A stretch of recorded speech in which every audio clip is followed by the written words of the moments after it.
Good afternoon. This bill is critically important for one simple statistic. 73% of those going to pediatric gender centers in the United States right now are girls. This is at the heart of the huge debate over this care globally. When I started working in a pediatric gender center, I had 4 to 5 new patients per month, and most of them were boys.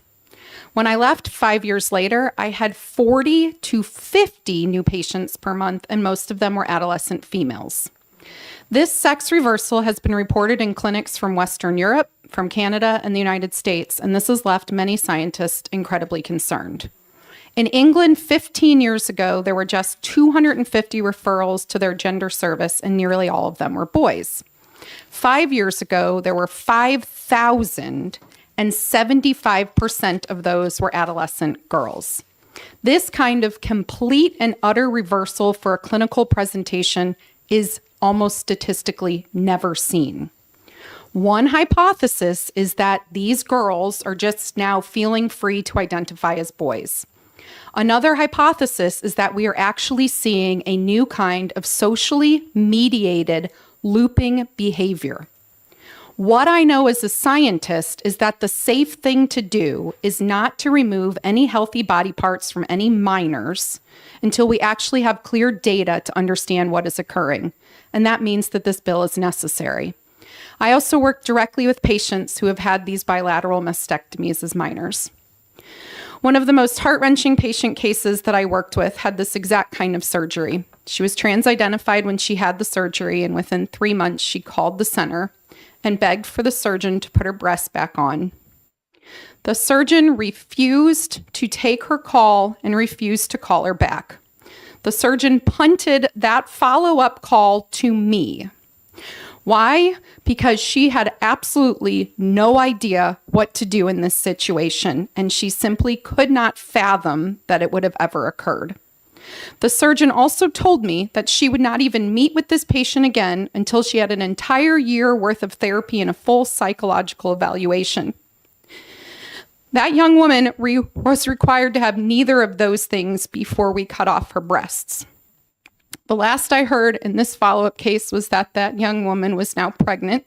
She also grew up in foster care, and she had experienced sexual trauma and had a substance abuse disorder. I also want to share that my former spouse has also had this surgery. She was trans-identified for years before she had it, and she now permanently mourns the loss of her breasts. It took years for her to process this and to come to understand what occurred for her. It was never in the original flawed study to perform surgery on any minors at all, and it should not be allowed in any state in America for surgeries like this to continue. I urge you to please pass this bill. Thank you. Any questions? Representative Kesselring. Thank you, Mr. Chair. I have just one question. Is there any statistics, because you've talked a lot about statistics today and different things that specifically relate to other side effects that could come from having this breast surgery? Thank you for your question. In my own spouse's case, she had her breasts removed, was in recovery, and was being given morphine.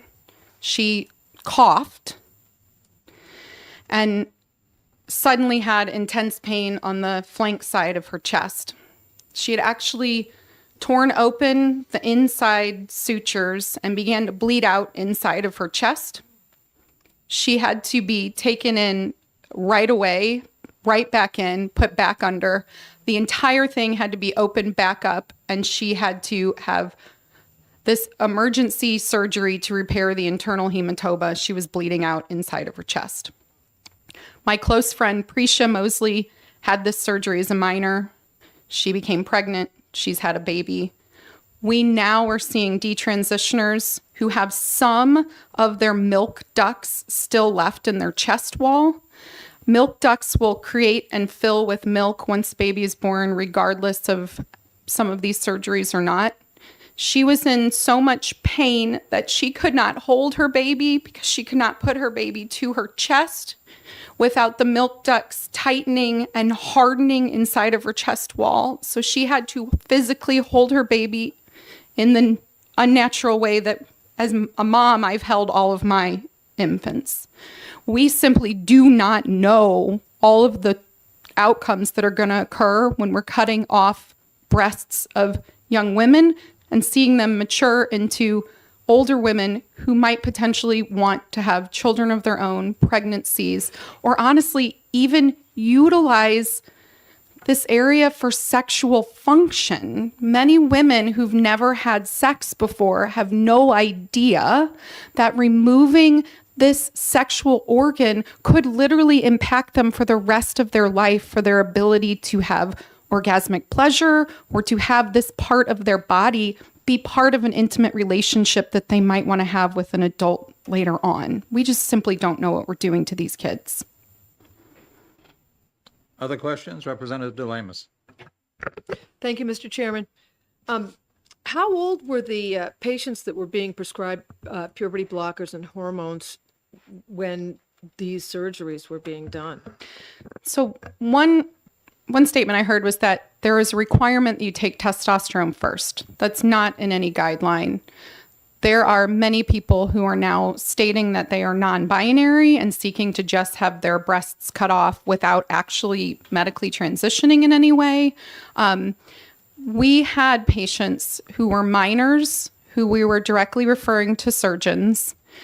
I personally helped go around insurance requirements. So insurance will cover gynecomastia in insurance plans, but will not cover top surgery often for minors. And so I was teaching parents how to lie to get this surgery for their minor children.